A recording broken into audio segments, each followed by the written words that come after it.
All right. I know we're expecting a lot more people to join us, but we do really want to be considerate of everybody's time. We told you this was going to be an hour. It is your lunch hour. So we're going to get started and have people join us as they can.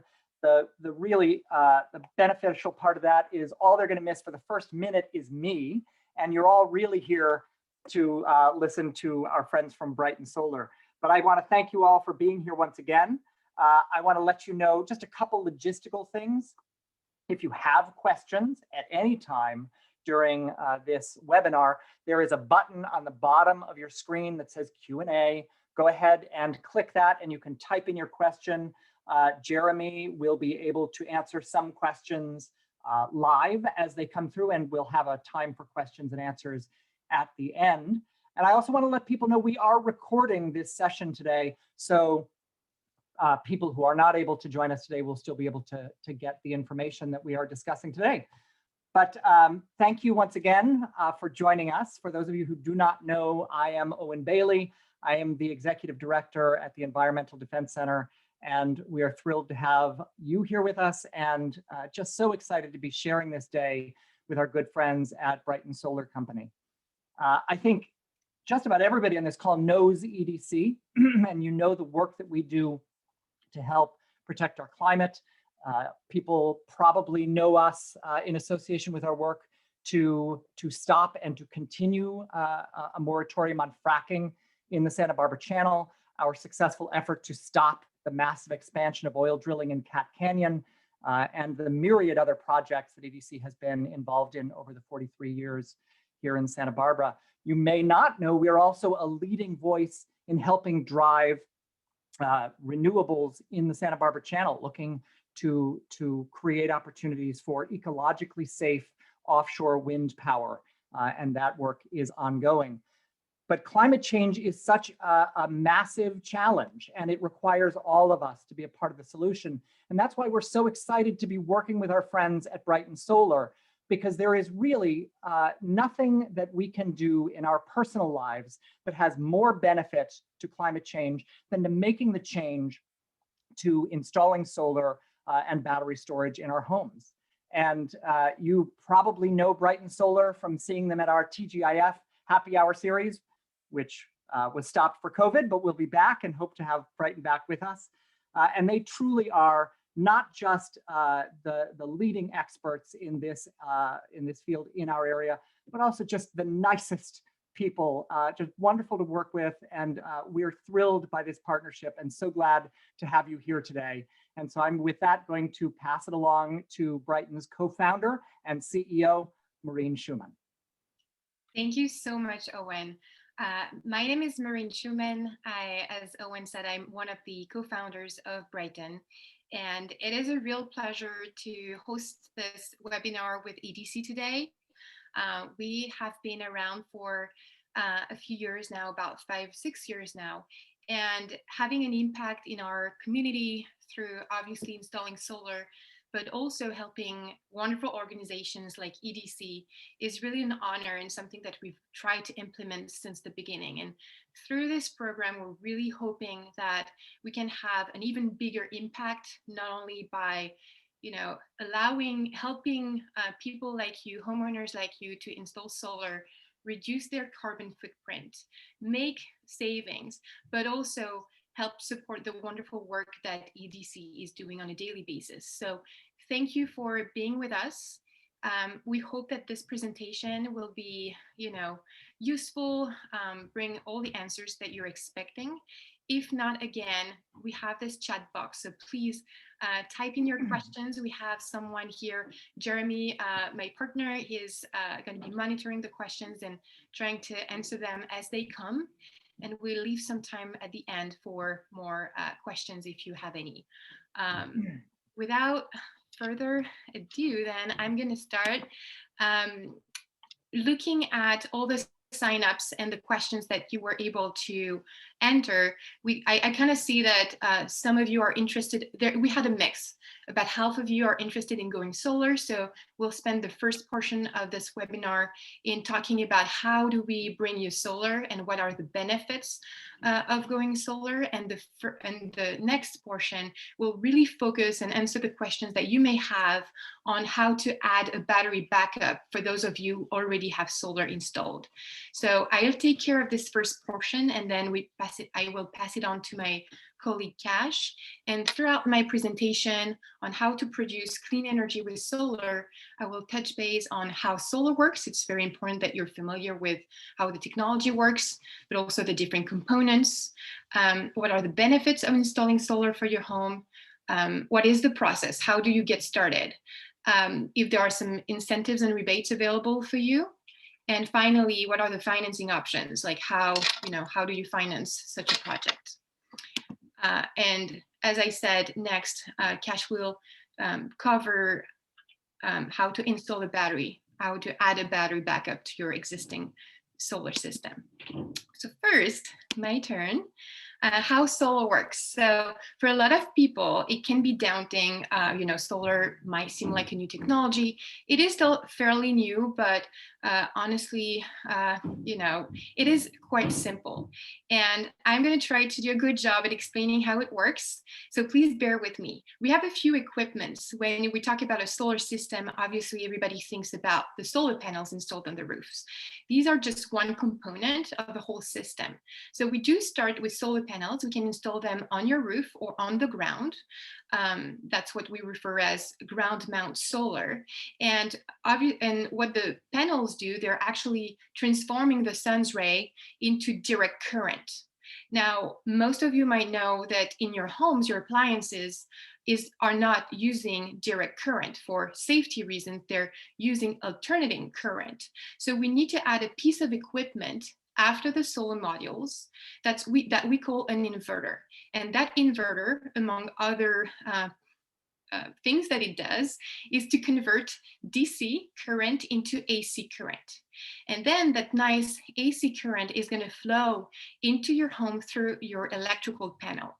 Now we can actually connect the system to a sub panel, to a main panel. And that's why it's really important when we're looking at your home that we do a thorough site visit to determine where is going to be the best connection for the solar system. So once it's your electrical panel, the current is going to flow to your appliances. And interestingly, everything that the solar system is going to, all the energy that the solar system is going to produce and that you won't need at the time is going to go back to the grid. And that will introduce my next slide, which is a very important component, which is called the net energy metering, because the way solar works in California, when you go solar in California, you enter into an agreement with your utility. You're still connected to the grid. And this agreement with the utility is called the net energy metering. And this is really a very smart agreement that allows you to, during the day, your solar system is going to produce energy, but you're likely to not need all this energy produced. So the extra energy is going to go back to the grid, in exchange of which you're going to be able to collect credits. And at night, when your solar system is not going to produce energy anymore, you're going to be able to use those credits collected during the day towards this energy that you're going to pull from the grid. So now that's really important because once it's making solar very affordable and profitable in California. And two, it gives you an idea of how we design a system. Obviously, the sun is going to shine differently throughout the year. You're going to consume energy differently throughout the year. So the way we're going to design your system, is going to be based on your yearly consumption.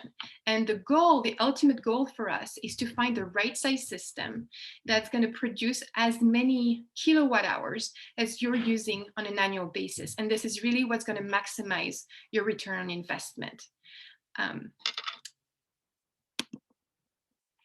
Okay, so I started talking about return on investment. So obviously, one of the great benefits of solar is financial. Often hear, "What's the trick with solar? You know, it sounds too good to be true." Um, I mean, it does sound really good, but it is a really good investment.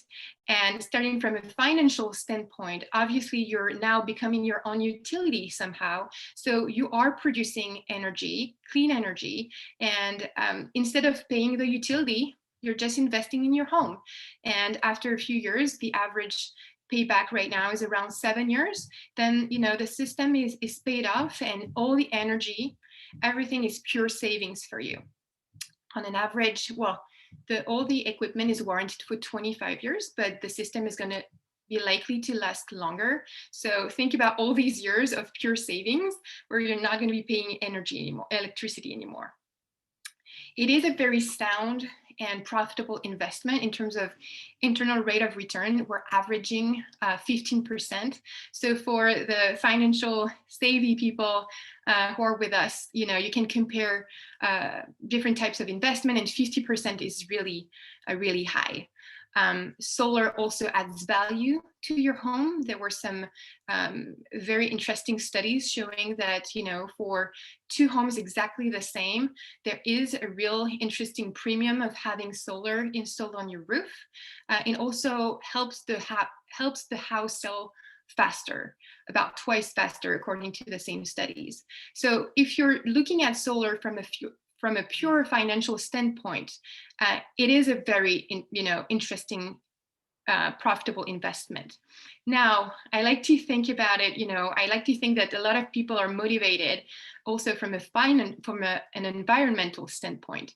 And as Owen was saying today, there's so many things that one can do to lower their carbon footprint. And it's very important that people are trying to lower their carbon footprint, and installing solar is really a great solution. Now a solar system becomes carbon neutral in less than 3 years, meaning that all the energy that was used to produce the solar equipment is offset after 2 to 3 years of life for the system. So again, thinking about the 25 plus years of a solar system, it's a really low carbon footprint overall. And it produces 20 times less CO2 per kilowatt hour than coal-powered electricity sources. So we need to go out of coal. We need to produce cleaner energy.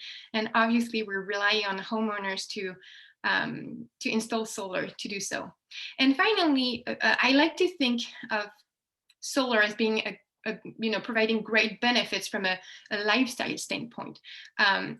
We're all experiencing more outages currently, and so when we're producing our own energy and then able to install the backup solution, well, then we're just much more resilient. Also, it helps you control your electricity costs, because now you're your own producer, so you're not vulnerable to the different increases by the utility. And finally, when you're thinking of all these appliances that you might be willing to install, for instance, a hot tub or HVAC, even an electric car, these are all consuming a lot of energy, right? And it costs money.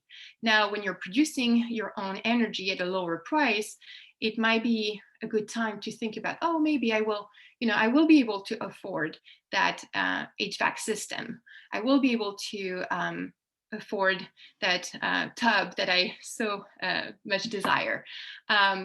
Thinking about the electric car, it's becoming also more mainstream, and that's amazing to think that tomorrow you'll also be able to power your car with clean energy. So these are all great benefits for solar. And yeah.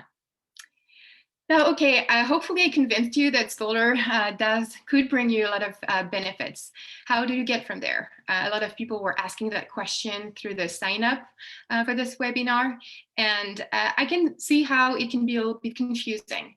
I would say that it's a good idea to ask a couple companies, a couple solar contractors to come to your house and provide a bid. This way, you have options and you can compare quotes. Just make sure that you collect the right information from them, because a solar quote can also be confusing. So you want to make sure that you're comparing 2 quotes or 3 quotes, apple to apple. And what we always recommend people to make sure that they have in terms of information are, obviously you want to consider the equipment. And by equipment, the solar panels, the racking, the inverter, but most importantly, you also want to look at the manufacturer that's behind, because there's a warranty behind it, and you want to make sure that this manufacturer is strong enough to be able to hold their warranty throughout the life of the system.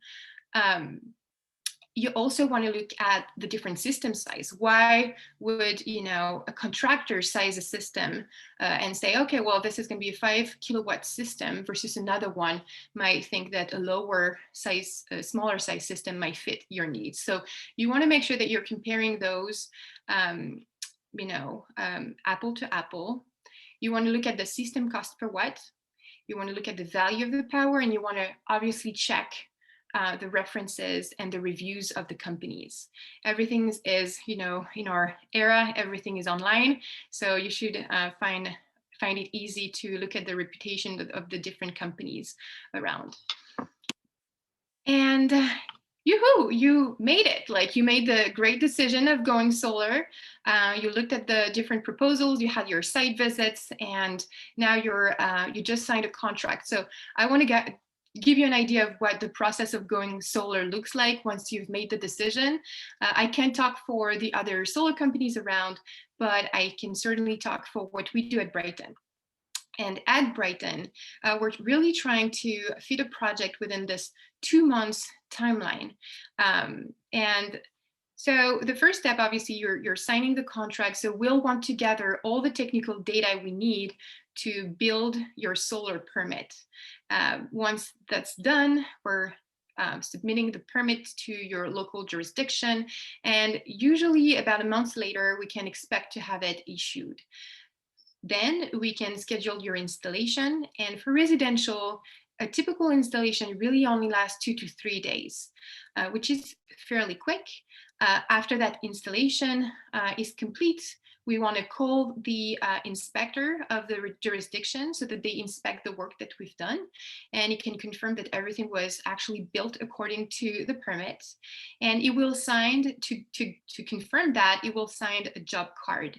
That job card will use to finalize the submission for your net energy metering application. Remember that this is this agreement that I talked about previously, that agreement between you and the utility that will allow you to be officially solar net metered with the utility. And they have about, and when I say they, SC or PG&E have by contract about 30 days to grant you the permission to operate. So that's why we're considering about a month after the installation.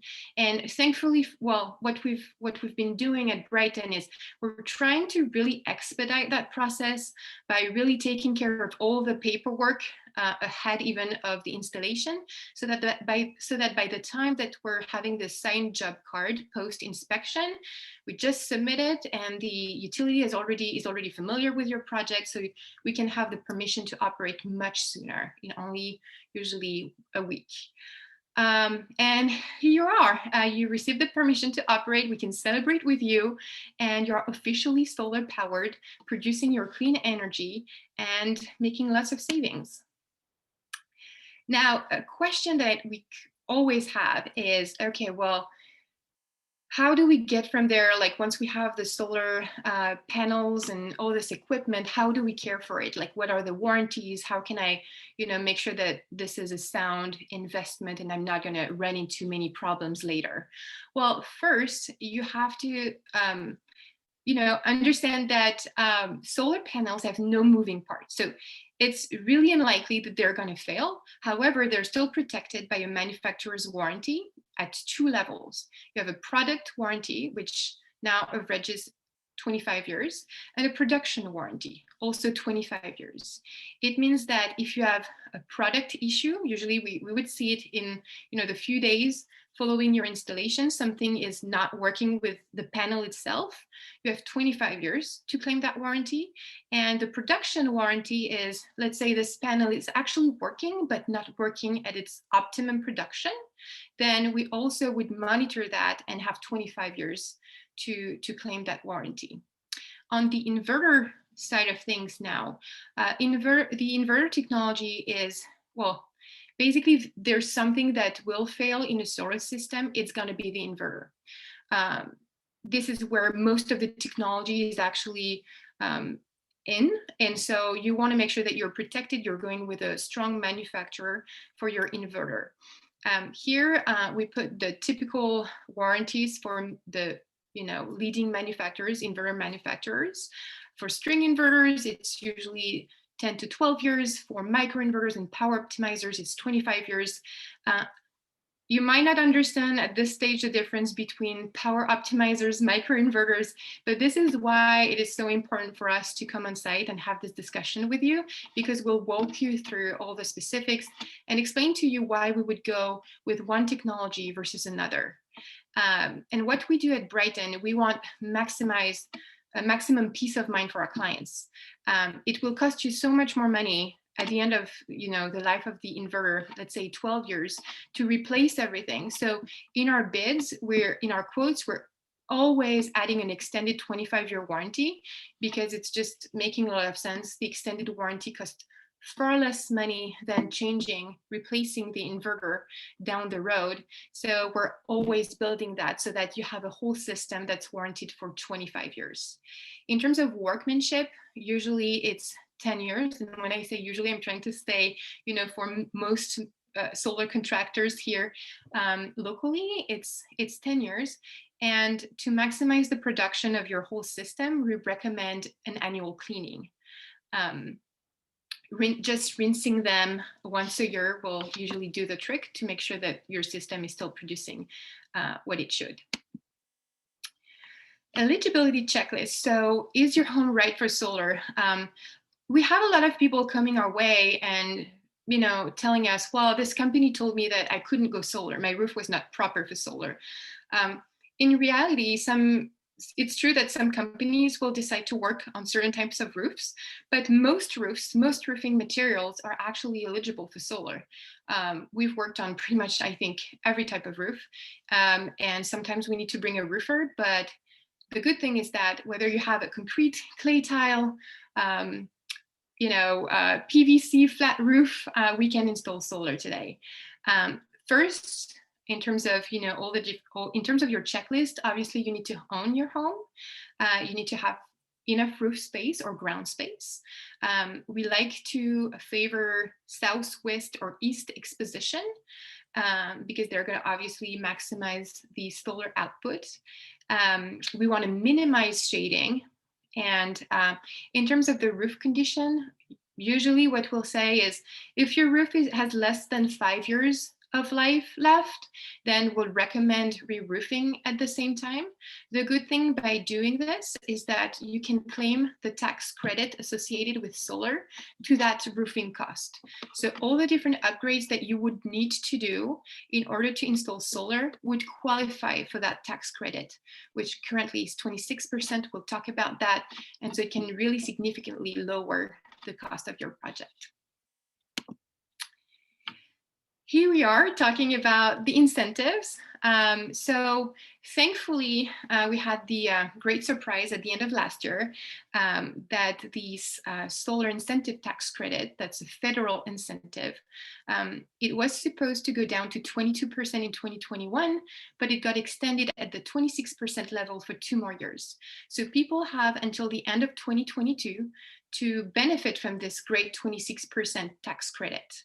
Then it's going to go down to 22% in 2023, and then it's going to be gone. It's just going to stay at 10% level, but for commercial projects only. As I was saying, all the different upgrades that you need to do to make your solar project doable, whether it's a main service upgrade, some electrical work, roofing work, everything can qualify to that tax credit. if you don't have the tax appetite to absorb this full tax credit this first year, no problem at all, because you can carry it over. You can carry it over time. So that's also a great option. And something worth noting, we used to have some big rebates at the California level, but they were gone. They've been gone for a few years. So right now, really, the main incentive is still at the federal level. And finally, obviously, we talked about, well, at this point, hopefully you want to go solar, you're motivated, but, everything has a cost. So how do you finance it? Good thing too, we have options. Obviously, if you have the cash on hand and you think it's wise to just pay cash, no problem. Most contractors have a progress payment schedule, and at the different milestones, you can just pay these amounts, and that would provide the highest amount of savings, obviously, because there's no third party, no interest or anything, but obviously you need immediate capital. We have wonderful solar loans, and we're always stressing this out to our customers, because these are a great way to finance your solar project or your battery project. Zero down type of loans. You have some secured loans through your bank, like a HELOC, for instance, but we also work personally with a credit union that provides unsecured loans, which means that, for a very low APR and zero down, they would not even put a lien on your home. So and unsecured options are also available, which is great. Different terms available, 8, 12, 15, 20 years. With a loan, basically, you're not using your funds, so we consider that your return on investment is immediate, because you're just using someone else's money to invest on your project, and then you're repaying it over time. And the savings from the solar system usually cover for the monthly repayments. So really going with a solar loan is an interesting, can be really working out really well for some of our clients. Obviously, you would need to pay interest. Right now, the APRs are ranging, but they start quite low at 2.49%, I think. And yes, and so when considering a loan, though, I want to stress that you will have different options, and you want to go with a supplier, a bank that allows for an early termination without fees. Meaning, if you got the cash and just want to pay out your system, you can do so without paying any fees. And finally, you have leases and PPAs. PPA stands for Power Purchase Agreement. These are two solutions where you wouldn't own the solar system, the solar equipment, a third party would, and then they would rent it out to you, rent out the benefits, and in exchange of a monthly fee, you will be able to benefit from the solar energy at an agreed rate. Personally, at Brighten, we don't think that this makes a lot of sense for residential clients, so we decided to stay away from them.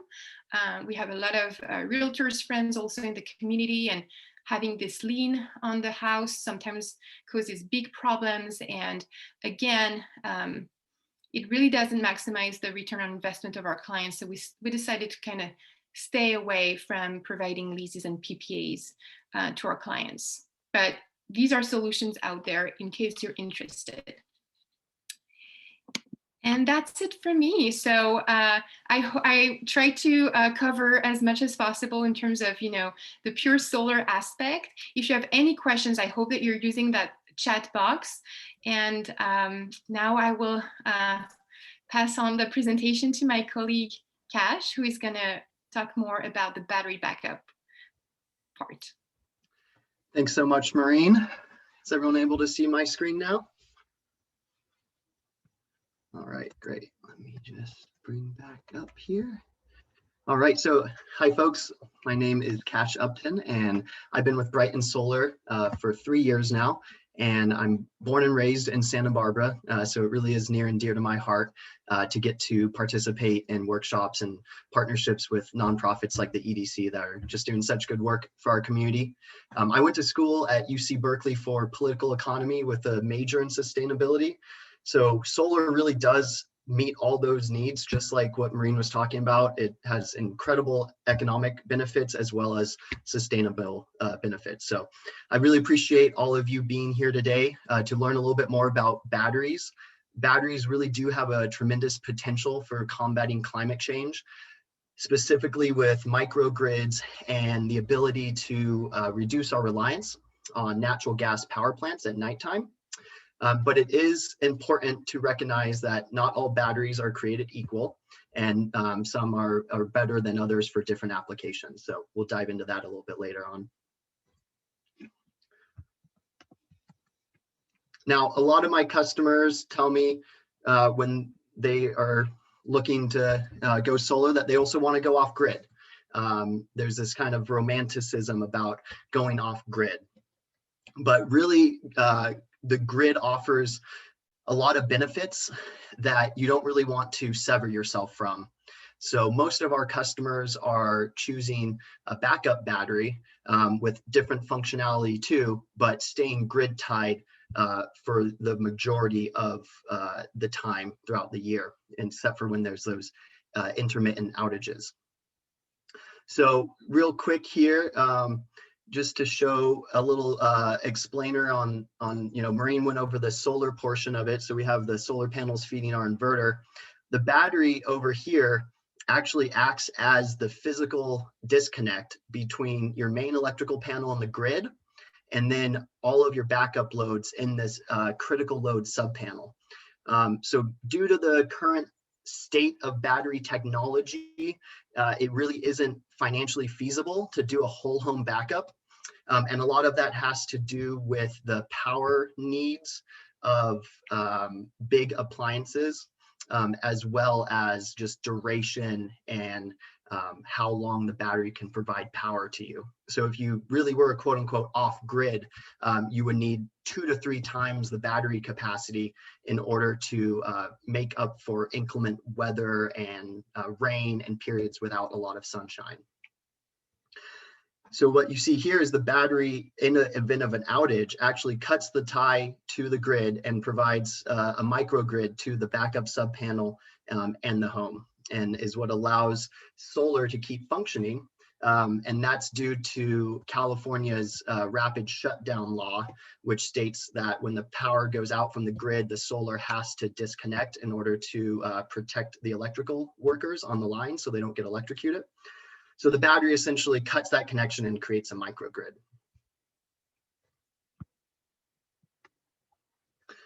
Now, like we were going into, not all batteries are created equal. So chemistry really is the most important thing to keep in mind when looking at a battery. For the longest time, lead acid batteries were the most common on the market. And now the lithium ion technology is what everyone's using for the most part. And the main chemistries are nickel, manganese, cobalt, and then ferrous phosphorus, an iron phosphate chemistry. So at Brighten, we actually decided to stay away from all batteries that have cobalt in their chemistry.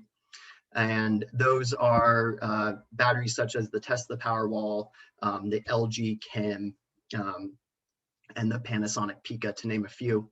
And the reason why we chose to stay away from cobalt really are threefold. First, the ethical reasons were the one that really kind of decided that we stopped, offering it, just because cobalt is one of the worst ethically mined minerals in the world. And at least 50% of it is mined by children labor in the Democratic Republic of the Congo.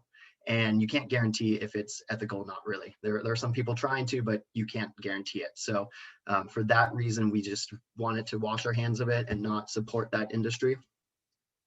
The other concern is on the safety side of things. Cobalt can cause thermal runaway and actually been known to start fires. So if we're using a backup battery to give us power during high winds and fire times, it really doesn't make sense to have a battery that could be starting one of those fires. Also, the thermal runaway requires cooling. So cobalt batteries can't be placed in confined spaces like closets and whatnot without proper ventilation. So that adds a little bit of a restraint on location. And then just the toxic element and the recyclability of it after the fact. So the iron phosphate batteries that we use are 100% recyclable. And then the third is the warranty. And the chemistry actually has an effect on how well the battery can discharge and how long it can do that for. And the cobalt battery, specifically made, for instance, by Powerwall, by Tesla, they essentially took the car battery and put it in homes. So it wasn't designed for home backups. Cobalt is really good at giving a quick power discharge for electric vehicles at a big power rate, but for a slower, longer discharge duration, it really actually doesn't add up to what you want. And there's some studies out there that show that cobalt is degrading in a few years, 2 to 3, compared to 10, which is what the lithium iron phosphate batteries. And the cool thing about the manufacturer that we work with most often, Sonnen, is they have research and manufacturing facility in Georgia, where they also recycle all the old batteries. So when we're talking about different applications for battery, there's really 3 or 4 that people are talking about the most. Backup power being the most common because of the planned power shutoffs and whatnot. So the battery is designed to turn on automatically in the event of a power outage. And like I was saying, supply power to 6 to a dozen loads. There's also batteries that are made to be off-grid 100% of the time. But again, when we go into that application, we're talking 3 times the capacity in order to make up for times when the sun's not out. And then all the batteries we install nowadays actually have smart technology in them. So you can do time of use management on them. So if you'll recall Maureen talking about how the energy companies are charging more during the peak pricing of the day of 4 to 9 p.m., generally speaking, the battery can be programmed to give you power during that time so that you're avoiding the peak energy prices from the grid, which can save maybe $300 or $400 a year. So it has a little bit of an economic incentive. And then the last one is just solar maximization and self-consumption. So kind of similar to the time of use management, but going a little bit further and continuing to discharge the battery later into the night and also more during the day to really minimize the need for the grid. Now, one thing that is good to keep in mind is what loads you're looking to back up. And like I mentioned, the cost gets to be quite prohibitive if you're looking to do a whole home backup and provide fully electric backup for big loads. And we'll go into those in just a second. And 2 of the main manufacturers that we used with the cobalt-free technology is Sonnen, which is a German company with over 11 years of experience manufacturing. And then Enphase is actually a company, the leader in the industry that makes microinverters. So again, what converts from DC to AC from the solar panels. And their cobalt-free battery actually has a lot of really cool integration with the microinverters for a really robust system. Again, when I meet with a customer, really it's what are your storage goals? Is it just for a week out of the year when the power goes out? Or, are we trying to avoid time of use rates? Or do we want to be more resilient? Do we have medical equipment maybe that requires an electric connection to function? So one thing is a really good example when thinking about batteries is an example with a car. And it's the horsepower versus the size of the fuel tank. So the power output of a battery is like the horsepower, and it's how much instantaneous power can be delivered at any one point to a load.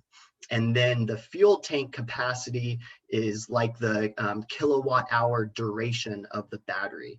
And that's how long a load will be able to run based on the current loads hitting the battery right now. So some of the really large loads, for instance, are like HVAC, which is an inductive load that requires a large startup to turn a motor. And those types of loads oftentimes would require 2 to 3 batteries in order to have that power output needed. So it really doesn't make financial sense to be able to keep the HVAC running for 6 or 7 days out of the year when the power goes out. And then the other type of load is a resistive load, which is causing heat to be created by electricity. So essentially electric ovens, those types of loads don't have a big power drain up front, but they drain the battery really quickly based on the prolonged high usage. So we usually always avoid those large loads. And again, this is current technology of batteries. So a lot of what I'm trying to discuss with my customers is, do you need a battery right now? Or could we maybe wait 1 or 2 years? And the beauty of the batteries that we install is that they are AC coupled, meaning once the solar comes out of the inverter, we can add any solar array to any of our AC coupled batteries down the road. So again, batteries have a really great potential to help climate change, but not all batteries, and a little patience can sometimes pay off. Now, a few things to talk about with the incentive side of batteries. Like Maureen mentioned, the federal tax credit of 26% got extended for another 2 years. So we're really excited for that. And batteries are able to be claimed as part of that federal tax credit if they're charged by solar or renewables at least 75%. So again, it's a battery that can be programmed, and we tell the battery how to charge, when to charge, and that allows you to claim the different incentives. And then the second incentive is California's Self-Generation Incentive Program, also known as SGIP. And it is a pretty cool program where it has different steps based on your high fire hazard area, if you have medical equipment, if you have well pumps that need to be run, and based on where you qualify, you get a different dollar amount per kilowatt hour for the battery. And most of the average incentives are around $200 per kilowatt hour. So if you had a standard size battery for homes is around 10 kilowatt hours. So that would be close to a $2,000 incentive with just from the state of California. And we're happy to help you apply for that. So please just reach out to us if you have more questions on that. And then the last little bit before I hand it off back to Maureen, just a little bit more about Brighten Solar. Again, being a local in Santa Barbara, I've really been fond and really respect the work that Maureen and Jeremy have done over the years. So, really the educational side of it, we really want to be a resource and not a pushy salespeople. Solar really is a great benefit, and most often, all the time actually, our customers are the ones that are making the most money on the deal with the payback and all that. So we really do try to be a resource and not have people purchase things that they don't need. And that is why, 9 times out of 10, I'm talking my customers out of a battery immediately and having them wait a little bit until the technology keeps catching up. So don't just go for the quick fix, but a little bit longer pays off. Customer centric, Brighten Solar has always made it a point to put the customer first and make sure that we're choosing the equipment that's right and being very responsive and addressing all your concerns. So we always strive for excellence. Aesthetically focused is one of our biggest focuses too. We believe that function and form should meet somewhere in the middle. So we want you to love looking at your solar panels when you drive up to your home. Most of our panels are full black. We put a skirt underneath. You can't see underneath them. And they add a really nice architectural element to most homes, in my opinion. And then the last thing, Maureen actually didn't have this on the slide to start, but I thought it was important to put it in there because I think it really is near and dear.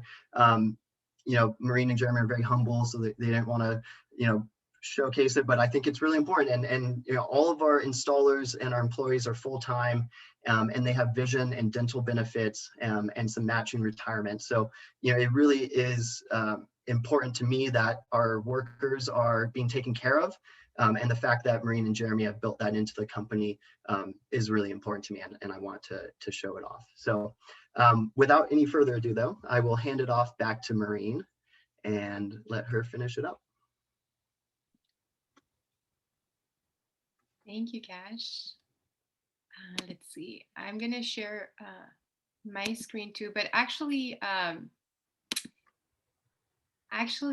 think we have Jeremy on the phone, and he's been looking at all of your questions throughout the presentation. And I think that he wanted to make sure that they were all addressed. Jeremy, if you're with us, do you want to take over and make sure that the questions that haven't been answered yet are answered? Sure. Thank you very much, Maureen. Actually,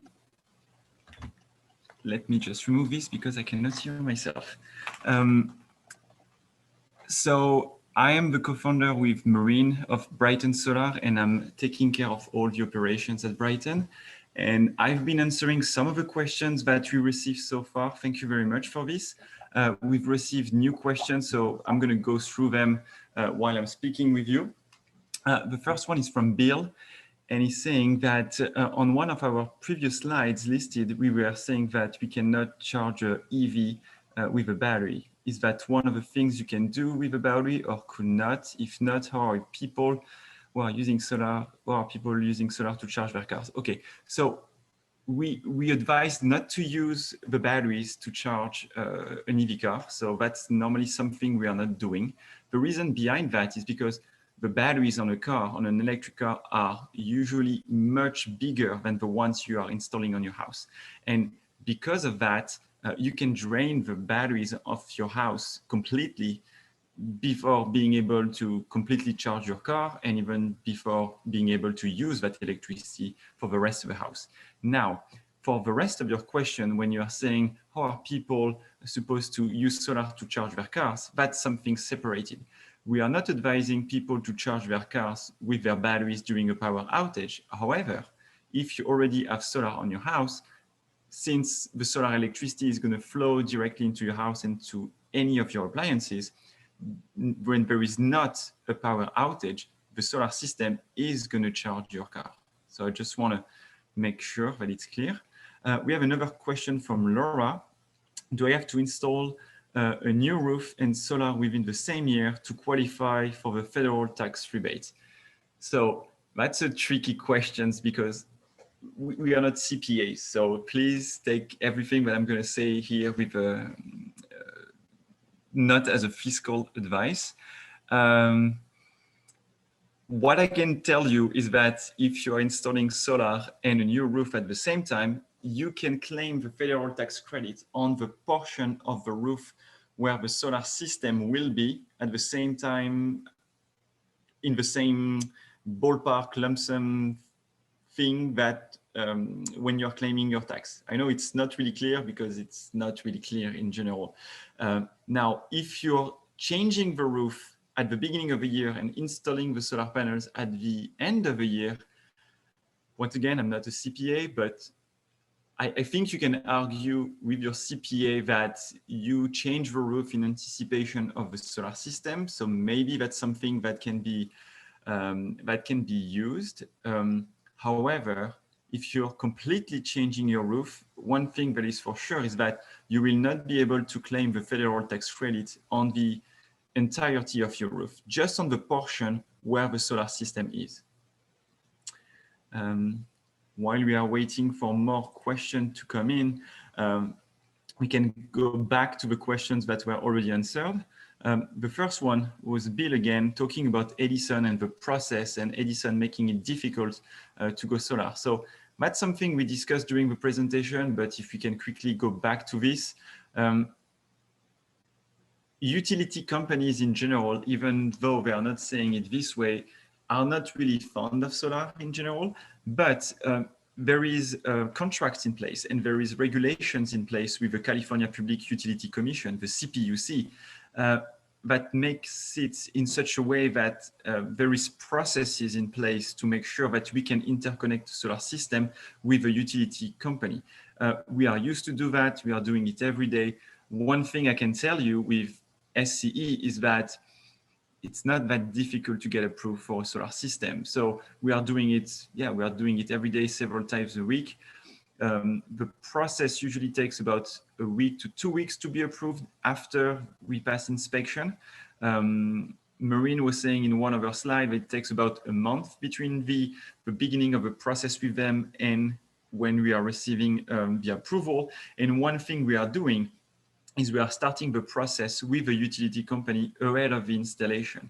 This way, they are reviewing what we are planning to do. They are approving what we are trying to do before you get installed.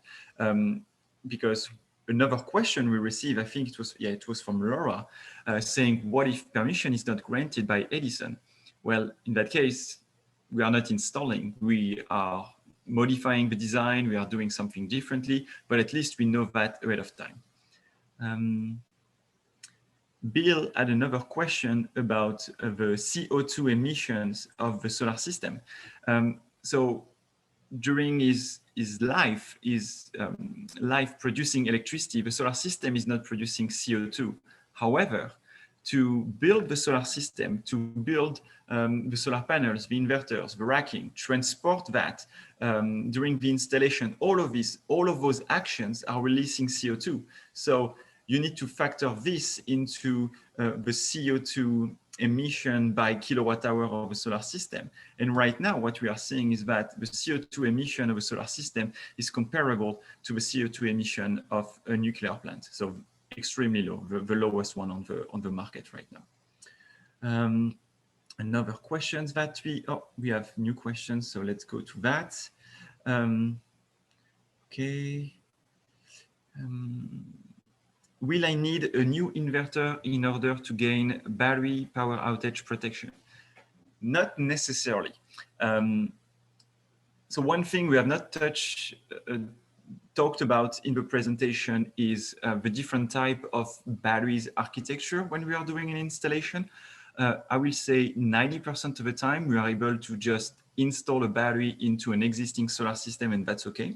The reason behind that is because the system we are using are batteries agnostic. You know, we are doing what we call AC coupling installation, which means that we have a solar system which is connected to your backup subpanel, and we have a battery which is independent from your solar system, also connected to the backup subpanel.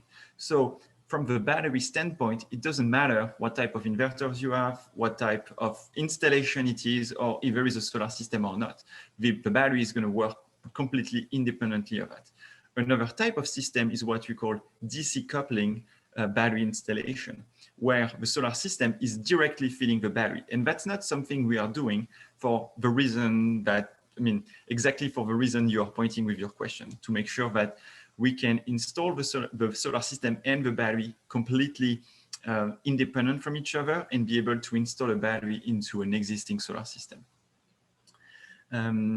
Question from Nancy. Hi, Nancy. Good to see you here. If we have a subpanel on our garage, will we be able to install solar panels on our garage roof? Yes, it doesn't matter. We can install solar panels on one side of your house and connect it to a subpanel somewhere else. We can run conduits to do that. We even did some installation where we are installing solar panels on a detached garage, and to reach the electrical system for the house, we had to do a trench in between to bring the conduits and the wires to the house. It was not a problem to do that. There is no restriction with this. So please, guys, feel free to ask any other questions. If you have some, in the meantime, let's go back to the ones that have been already answered. Bill was asking a really interesting question, and when he was saying, how do you limit or choose which plugs or appliances are supplied by the battery during an outage?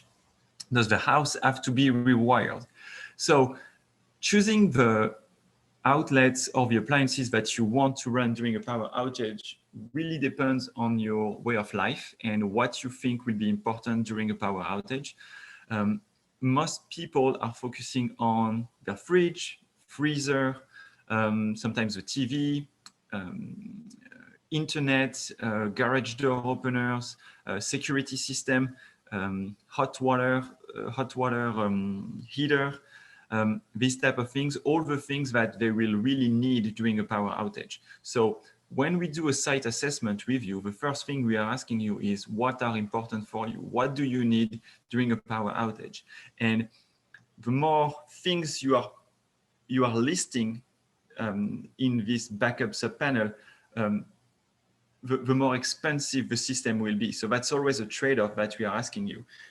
There is a trade-off between comfort and the essential. What do you want in it that we need to cover with the battery system? Now, when you are asking us, does the house have to be rewired? The answer is a little bit. Because we need to isolate the breakers that are feeding those outlets and those appliances into a new backup subpanel.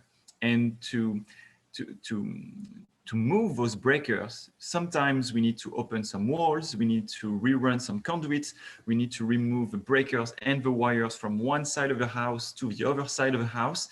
And I have to say, most of the time, people are really focusing on the battery as a plug and play situation, but in reality, it's not. There is a lot of work involved with it that goes around to make the house suitable and that can fit the battery, and that is part of the price as well. So I know it can be daunting when I'm saying it this way, but once again, we are doing this every month with other customers, and it's something that we know how to do, and it's completely doable and well documented. So there is no problem with that. Another question that we got was from Cindy. Do you have to purchase the battery at the same time as the solar system in order to qualify for the 26 federal tax credit? You guys are asking me the tricky question here. So once again, I'm not a CPA, so I can please take this is just an advice, but it's not a fiscal advice from a trained CPA. I'm not that. But what we have seen and what we can read on the IRS website is that as long as the batteries is fed by solar power, you can claim the federal tax credit. So if you install the battery at the same time as a solar installation, it works. If you install a battery on a house where there is an existing solar system, it will work as well. At least that's how we see it. Now, if you just install a standalone batteries without a solar system, you're not going to qualify for the federal tax credit, because the federal tax credit is really for renewable energy. So the battery has to store renewable energy to do that. You cannot just store the electricity from the grid. That's it for the questions. Please, guys, continue to answer anything if you want to. But we have reached the end of this webinar, so I don't know if we want to stop right now. In any case, most of you have received an email from me already, and feel free to ask us any question by emails after this webinar if you want to. You can reach out to us at hello@brightensolarco.com, and we are going to be happy to answer any of them. You're also going to be able to see this webinar again. You're going to receive a link from the EDC with a recording session of this webinar. Thank you very much, Jeremy. Thank you, everyone, for joining us today. It was a real pleasure to run that webinar, and we hope that it's going to be a successful program to raise a lot of money for our friends at EDC. If, again, as Jeremy was saying, any questions, feel free to reach out to us. We're going to follow up with a quick email to thank you and share some documents with you, contact informations, and we really look forward to hearing from you. We'd love to be a resource. So use us as a resource. Our website, there's lots of free documents, white papers on there as well. And we're always happy to provide those for people willing to learn more. Thank you so much. I don't know, Owen, if you want to add something. I just want to say thank you for everybody for joining us. And I want to thank you, Maureen, and Jeremy and Cash for providing us with such great information today. Yes, anybody who's interested, obviously this is something that's going to benefit EDC, and we're delighted by that. But it's also just an important climate action that we can all take. So thank you for considering it. Thank you for the thoughtful questions and the great information. Have a great day. Thank you so much. Thanks so much, Owen.